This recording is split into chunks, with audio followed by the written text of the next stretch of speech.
Hi, Dominic Loise here. So we are going to be talking with Daniel Kraus and Michael Moreci, who both have books with Vault Comics, and they are also novel writers. So we'll be talking about their prose work as well as their comic book work on this Ray Bradbury Experience Museum virtual session. So let's get started.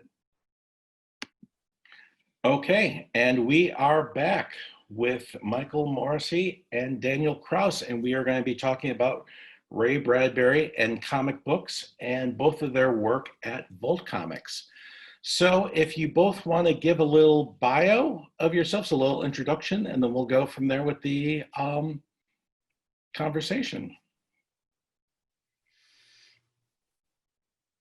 I guess I'll go. Michael, you go first. So I was waiting for Don to. Yes. Point to someone.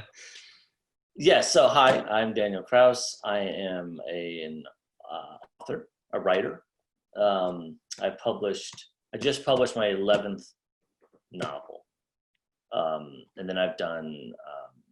I've started writing comics and graphic novels pretty recently. And I don't know. I mean, lately I've been known for doing a lot of collaborations, which is unusual. I did 2 with Guillermo del Toro, and just very recently one with George A. Romero, director of Night of the Living Dead. And yeah, I generally write stuff that's horror or horror adjacent. So that's the basics. Yeah. Okay.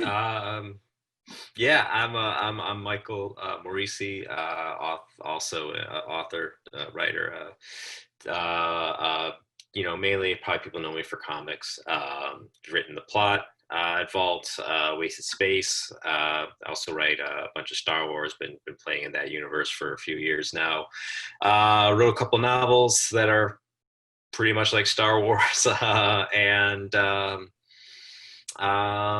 yeah, I think that's just about it. Yeah, I'm just a writer, huge horror fan. Most of my stuff is horror. I'm kind of like the horror guy who occasionally writes Star Wars and stuff that's like Star Wars. So, speaking of horror and horror comics, you both have books out with Vault.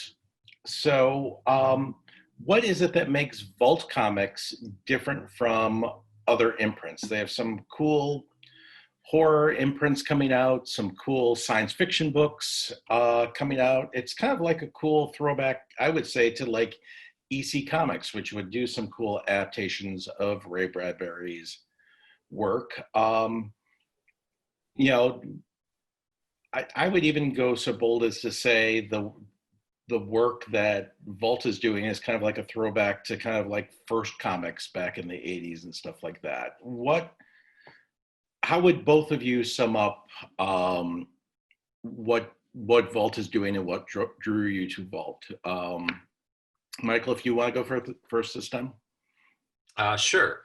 That's a great question. And I think the first comparison is APA, First Comics, who, those who don't know, were a indie publisher in the 80s, actually based out of Evanston, so nearby locally here. Put out one of my favorite comics ever, American Flag from Howard Chaykin. I think the big thing, and I'll tie this around to First Comics, I think the big thing about Vault is identity. There's a lot of comic publishers out there, and a lot of them are very, very good, and a lot of them I work with, and they're awesome, and I enjoy the people there. But one of the things that Vault really has going for it is a very specific identity. They do fantasy, they do horror, they do sci-fi. Even their horror is kind of adjacent because it exists under its own line, the Nightfall line. But they really, really have this very clear vision of what their line of comics are. Now, granted, it's not a shared line. It's not like a superhero line like Marvel or DC, but like you read a Vault book, and I think people have a pretty clear idea of what they're getting from a Vault book in terms of content, in terms of quality, and they've managed to maintain that across every title they put out. They don't really do licensed stuff. They've done a little, not really much at all. And it's licensed stuff that's kind of they're doing right now Vampire the Masquerade, which is not something everyone's, you know, it's not Power Rangers, you know.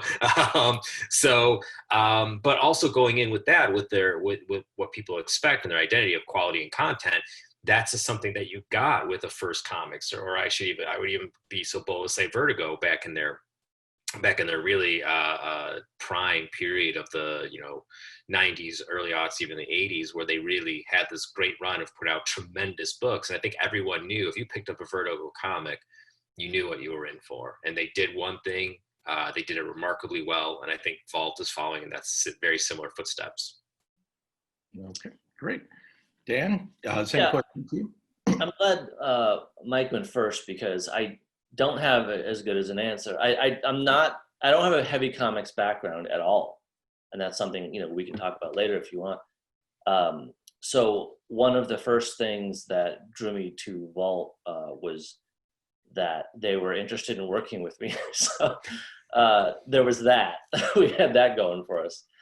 But I you know, did bone up on their stuff pretty early in the game, and was super impressed by just kind of exactly what Mike was saying. They seemed really dedicated to whatever comic they were doing. They were doing it wholeheartedly. Like it didn't feel like they were hedging or trying to soften any edges to reach some sort of wider fan base. It seemed like they're like, all right, we've got these creators, we have them for a reason, and we're going to let them create, and we're going to support that vision, and of course have comments on it. But it seemed to be that kind of, you know, independent film mindset where you're really having creators create, and there's not a rounding off of appeal factors. Like they're trusting their writers and their artists and everyone to do something unique. And that's all I really care about. Like that's my major factor when I'm working with anyone in any medium or genre is, do you want to do something different? And do you want to do something occasionally a little bit dangerous? That's always kind of my litmus test. Fantastic. Well, now I was able to read both of your works with that, and with plot and autumnal. I saw a theme, and I'm going to tie this into Ray Bradbury, of returning home and the horror that lies within that of returning home. Dan, I'm going to put this question to you first, because I also see this theme in some of your other works also. But it'd be a good time also to talk about the books that you have coming out with plot and both of your other works. Can we talk about horror and that returning home, hometown horror that we see in Ray Bradbury's work? Yeah, I think it's a really great observation, a really simple observation to make about the autumnal and the plot that I don't think I had really even recognized that. But yeah, they're both based on coming home. I think there's a reason that a lot of Bradbury stuff and a lot of Rod Serling's stuff, because I really grew up with Twilight Zone, had a lot of stories that were about people returning home and things not being right. You know, like the nostalgia for it the truth ended up being something much darker. I think the coming home stories are perfect for horror because everything that you remember sort of exists as a ghost. You know, your memory is really just another plane of existence populated by ghosts. And so when you actually step into those places that you used to, you know, your fields where you used to run, the ghosts are there. You know, you can still sort of see them and the way that you experienced them, but they're populated by now interlopers, which is the people who are really there. And there's always going to be a deep kind of emotional conflict, a psychological conflict in that.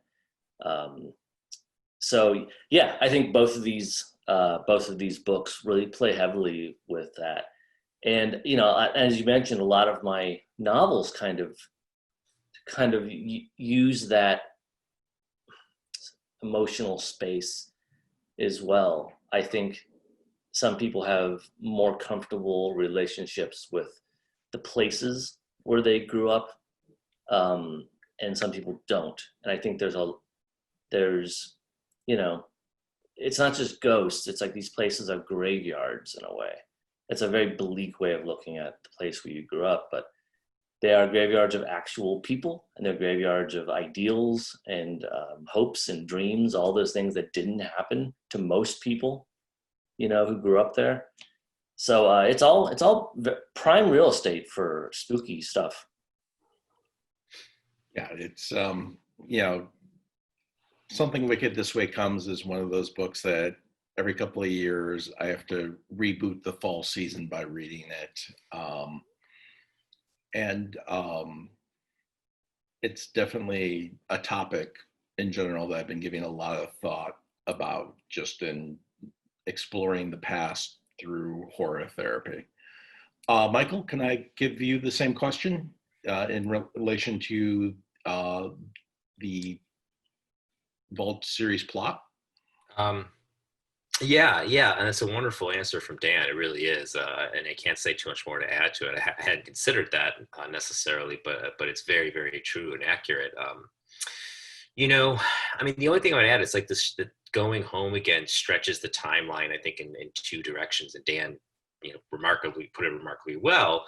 You know, talking about, you know, the past and like how you're, you know, stepping into the space of ghosts and you know, the perfect word, the interlopers who are there now, and you can picture what was there then and who was there then, and you're existing in a kind of two spaces at once. But the timeline beyond that then is kind of like what so much horror is about in one way or another, is about death. And going home after however many years, however much time passes, you go home and it's this place that's not the same anymore. This place has changed, and places that you used to go to are gone. People are gone. Faces are different. You know, everything's kind of changed, and that's a marker of a very stark marker of time moving forward without you. You know, which is what'll happen when you're gone permanently. You know, like things are going. It's like that. I forgot the old joke. Might have been Groucho Marx. It's like or Woody Allen. It's like, you know, what happens when you die. It's like, you know, tons of things. You're just not around for any of it. You know, but being serious though, like you go back to this place and you think about how much has changed. You can't help but think about how much will change. You know, and it's like it's hard to recognize the passage of time. You know, it's hard to recognize.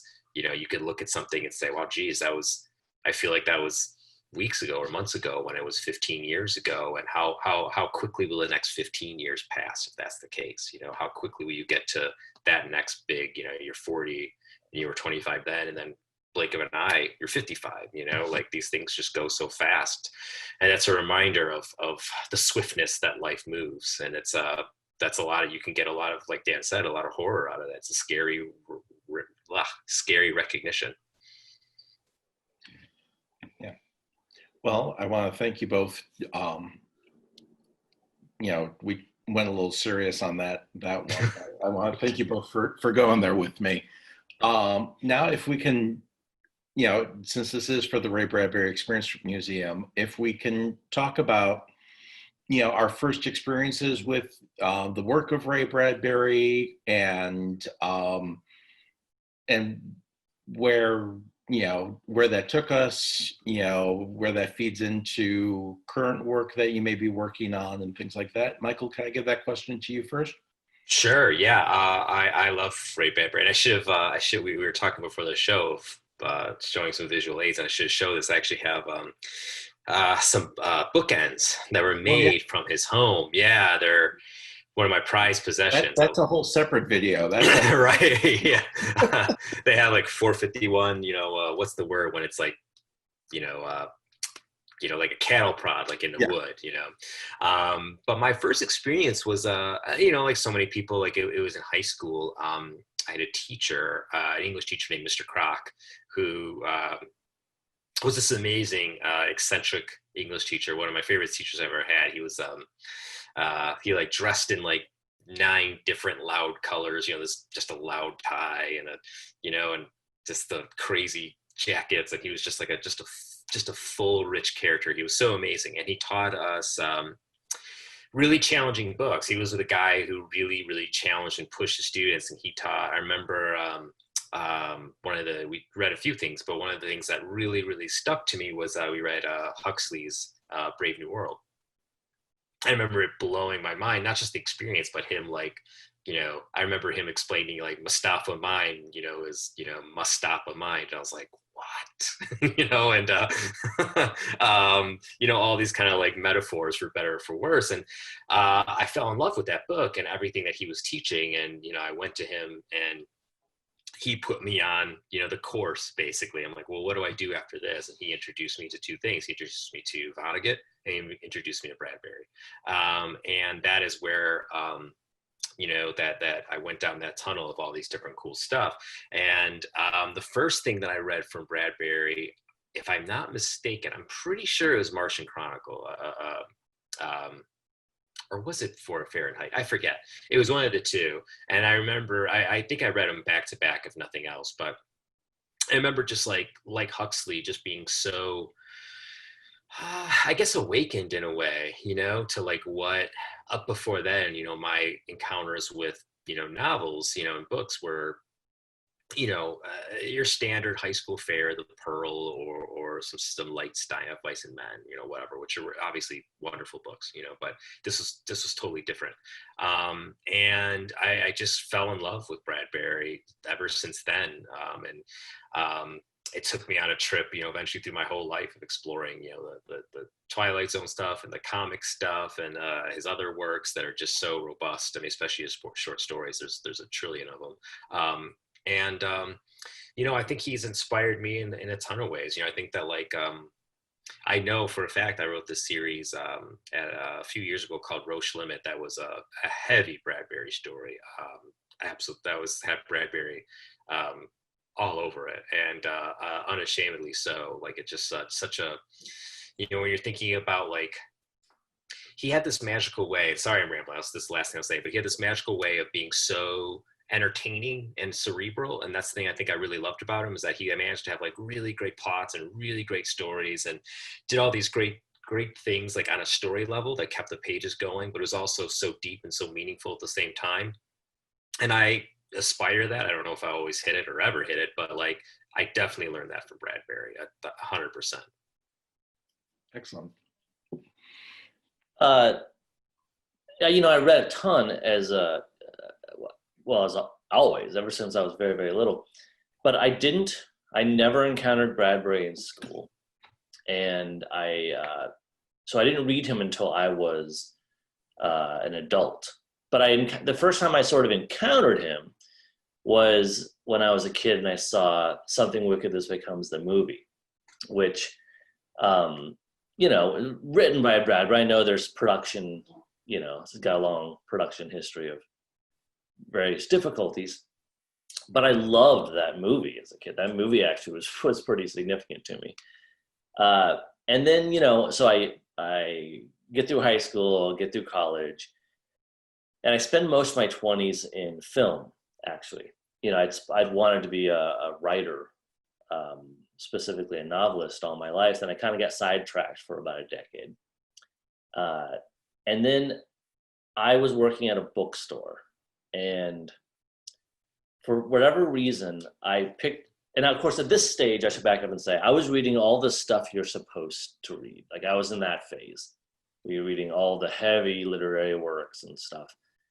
And I had really lost all touch with the fun of reading, I still read all the time, but it was really like so I was working at this bookstore, and for some reason there was this paperback rack and two books, just because I liked the covers, they were really appealing to me. And one was this kind of pulp fiction-y cover for Ralph Ellison's Invisible Man. And the other one was an old edition of Martian Chronicles. And I bought both of them, and employee discount, and then read them back to back. And those two books, that was all it took. Was I'm done with the film work. I'm going to go back to my original love of writing novels. So I credit those two books entirely with me switching back to novel writing. And I continued then to be a huge fan of Bradbury and just devouring everything. And in fact, my very first novel that very few people have read, called Monster Variations, it stands out from all my other books because it's not written in my voice, really. It's a 100% Bradbury homage. So it's sort of done in a Bradbury style. And it was really an experiment. This was sort of my test project to see if I could write a novel. And so it was done in sort of this style that really isn't mine. So again, Bradbury was there pushing me towards my first published novel. So, and of course, I was also really into all the old EC comic books, all those horror novels, and Bradbury wrote a bunch of those. So I was sort of aware of him from that before I read Martian Chronicles. But yeah, he's been a really important writer to me for a long time. So I'd like to transition. We just talked about your first novel. Let's, if we could talk about one of your recent novels, since it'd be a shame we're recording this on October 1st, which is George Romero Day. And Waukegan may or may not, depending on COVID, may have the zombie walk, depending on when people see this. Do you want to talk about one of your more recent works with in your connection with George Romero on that? Yes, so that's this book, The Living Dead, with George Romero. Mm-hmm. So the short version is that I have been a George Romero fanatic since before I even understood what like movies were. So 5 or 6 years old, and I was a fan of Night of the Living Dead. Nothing, Night of the Living Dead and Twilight Zone, nothing affected my life, certainly as an artist, but just as a human being, more than those two things. Those were my two sort of fathers in a way, and they just guided me in everything. And they were two great people to have as your guides through life, especially if you're living in a small town. They were expansive thinkers. So anyway, the short version, blah, blah, blah. I stay a fan, devotee, a student of his all my life.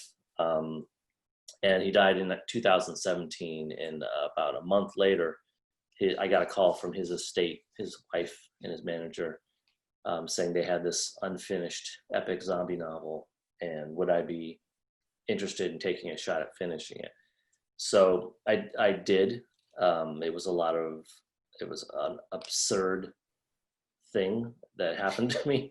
It's mind-blowing in a lot of ways that I would have a chance to help end the story of Night of the Living Dead, his 50-year zombie saga, help end the very story that was the thing that created my story. So I got to it, and I wrote this. I finished his manuscript and wrote this gigantic book, and I feel great about it. It meant a ton to me to be a part of it. Thank you for completing that for all of us. Michael, I have a similar question for you as far as continuing the work of others. Ray's manager for the Pulps was Julie Schwartz. Mm-hmm. And Julie kind of, when Ray's career took off, Julie was kind of no longer his manager because Julie didn't work with the glossies, as he called it, once Ray kind of became legit. And then Julie kind of transitioned out into more work into comics, National Comics, and then became DC Comics. And Julie created the Silver Age of comics, which then you ended up kind of working on those characters, the version of those characters that Julie Schwartz created. Can you tell us about kind of continuing that legacy that Julie Schwartz created with the Silver Age of comics? Yeah, wow! I never connected those dots. That's remarkable that you put that together. Thank you. That's a great observation. Yeah, it's working on those characters. Specifically, DC stuff. I haven't done much in Marvel, but like, it's a tough thing. It's a really tough and challenging thing. It's a thing that I love, but it's a tough thing because there's so many, as you just mentioned, Julie, just alone, so many, giants in that medium that have done such good work through Flash, Batman, Green Lantern, Wonder Woman, etc. You can go on, and to pick up that kind of baton, for however long or short it is, you kind of have to look at who's passed it on to you and who passed it on to them, and et cetera. And it's such a great line. I was fortunate. I feel like when I wrote a Dick Grayson, who's Nightwing, and Batman and Robin and all sorts of other characters here and there. Now currently Rick Grayson. Did you? No. He He's Rick is. Grayson now? Oh. He's Rick Grayson. He had a head injury. It's very. Anyway. Anyway, I wrote him away from all that. I wrote this graphic novel called The Lost Carnival, which takes place with a story that we never really saw, which is Dick. I always call him Rick. Geez, which is Dick prior to his parents. The tragedy with his parents when he was a kid, very similar, mirroring Bruce's. And it felt kind of cool to be able to do something like that with one of these legacy characters, even though Dick's kind of like a little bit after, but to take them back to this like formative time and almost kind of align them with that Silver Age. I mean, it's intentionally, like, if people have seen it, I wish I had the book on me, but the cover looks very kind of Great Gatsby-esque, and it kind of has this classic vintage style, and it takes place. Speaking of, I can't believe I missed this. It takes place at Carnival. Yes, that's where I was going. Jeez, I can't believe I was thinking, I was like, there's something else that Bradbury specifically I wrote with him in mind. And I was like, there, yes, Lost Carnival. Very Bradbury, magic in a carnival. It's just Bradbury. But the connection exists from like Bradbury to Schwartz to here. And like that book is intentionally made to have a vintage feel to it, to have a more, Silver Age feel.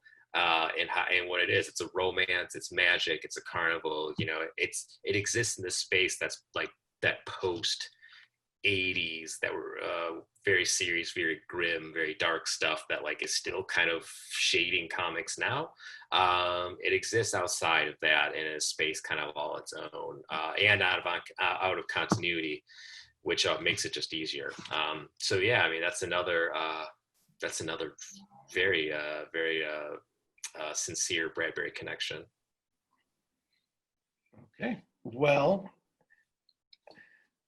now if there was a recommendation not only of Ray Bradbury's work that you would say for folks to start with that are just coming to this video knowing your works, that you would recommend, and then people that are coming to this for Ray Bradbury that would want to try your works, can you give both those recommendations as jumping on points for Ray Bradbury and jumping on points for both of your works? I'll go. I would say, it's tough, right? I mean, Fahrenheit's the one that jumps to mind, but I think Fahrenheit would be a hard read given 2020. What things are. I would either say Something Wicked This Way Comes, especially now, is such a perfect read for the season. October Country, obviously. I think either one of those are wonderful places to start. So accessible, such great reads. I mean, they just fly, and they're just so great and captivating. If I recommend something of mine, we mentioned The Plot, which I actually have right here, which is kind of a gothic haunted house story. This is this one, but I'll go on a limb and say this. Speaking of all comics, my other Vol comic, this is Wasted Space. Now, granted, it's a lot.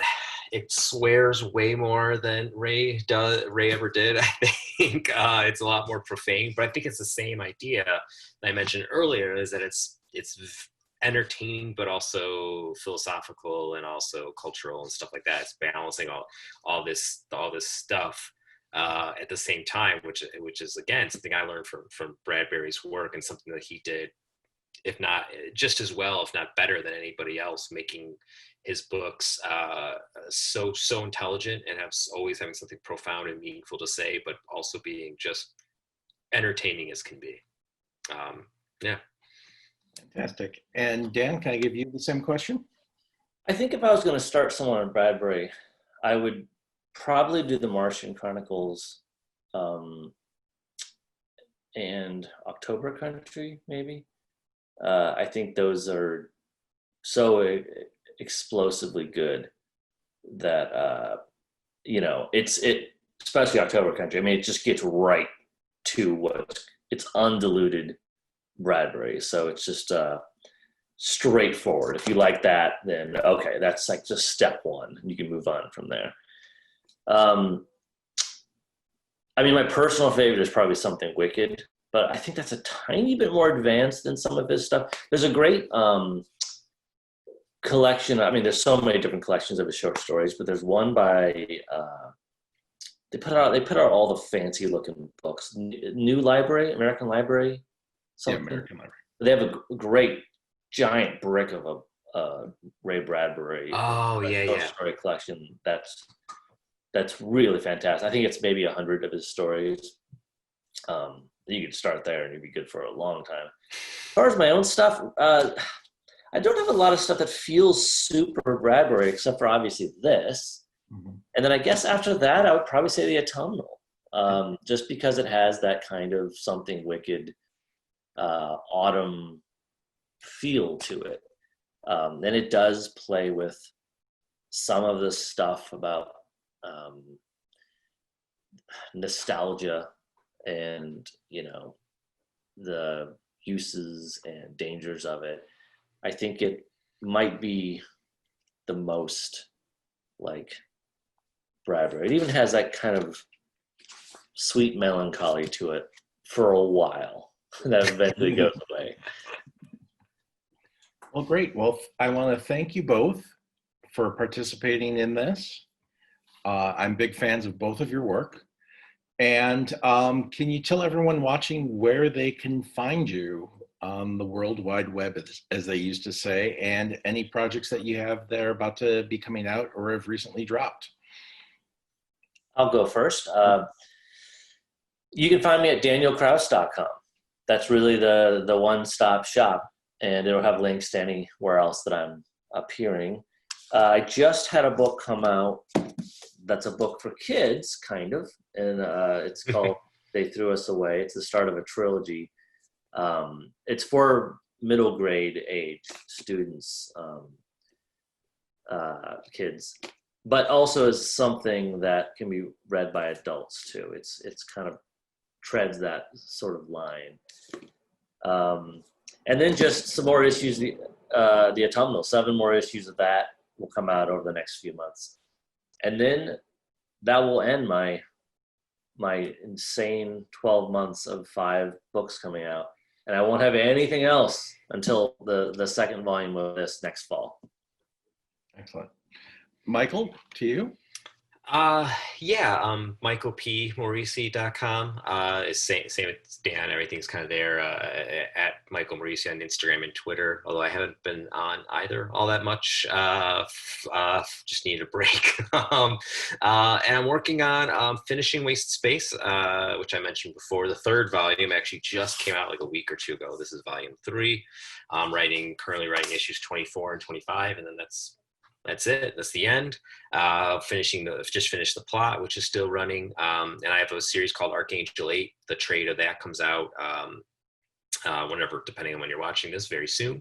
Or Hazard Eggs comes out like October 7th, I believe, is the day. And Star Wars, always more Star Wars stuff coming out. I don't know what comes out next. The reboot. We're relaunching Star Wars Adventures #1. I wrote that, and I'm writing that. I don't know how long until they throw me out. Well, great. Well, Daniel Kraus, Michael Moreci, I want to thank you both for taking the time to talk about your work, talking about Ray Bradbury, and being part of the Ray Bradbury Experience Museum. Thank you both very much. Thank you. You got it.